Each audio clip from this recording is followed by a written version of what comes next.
Lakshmi India Finance Limited. IPO date 29th to 31st July.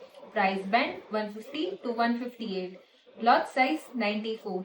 Total issue size 241 to 254 crore. Lakshmi India finance limited underserved customer focus organisation છે. September 2024 પ્રમાણે જોઈએ તો 139 બ્રાન્ચની સાથે રાજસ્થાન, ગુજરાત, મધ્યપ્રદેશ અને છત્તીસગઢમાં ઓપરેટ કરે છે. Lakshmi India finance MSME loans, vehicle loans, construction loans અને સાથે સાથે બીજા ઘણા બધા પ્રકારના ફિનાન્શિયલ સોલ્યુશન પ્રોવાઇડ કરે છે. ઓબ્જેક્ટિવ છે કેપિટલ બેઝને સ્ટ્રોંગ કરવાનો અને સાથે સાથે ફ્યુચર ફંડની રિક્વાયરમેન્ટને પૂરી કરવાનો. અને બીજો છે જનરલ કોર્પોરેટ પર્પસીસ. ઇન્ડસ્ટ્રીની વાત કરીએ તો એમએસએમઈ સેક્ટર ઇન્ડિયાનું કી ગ્રોથ ડ્રાઈવર છે. $5 ટ્રિલિયન જીડીપીમાં એપ્રોક્સિમેટલી 40% કોન્ટ્રીબ્યુશન એમએસએમઈ સેક્ટરમાંથી આવવાની શક્યતા છે.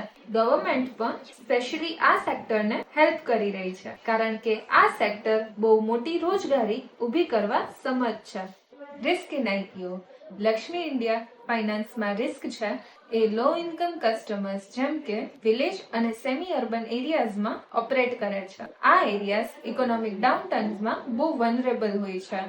લક્ષ્મી ઇન્ડિયા ફાઇનાન્સનું asset handle management north western રિજનમાં કોન્સન્ટ્રેટેડ છે. આ રિજનમાં અનસર્ટેનિટીના લીધે કંપની પર અફેક્ટ આવી શકે છે. લક્ષ્મી ઇન્ડિયા ફાઇનાન્સની સ્ટ્રેન્થ છે ગ્રોઈંગ એમએસએમઈ સેક્ટર્સમાં financing, broader reach in semi-urban areas, robust branch model operations અને cost control. તમે અમારા પેજ એરિગો ઇન્ડિયાને લાઇક, શેર અને સબસ્ક્રાઇબ કરી શકો છો ઇન્સ્ટાગ્રામ, યુટ્યુબ, ફેસબુક, લિંક્ડઇન પર.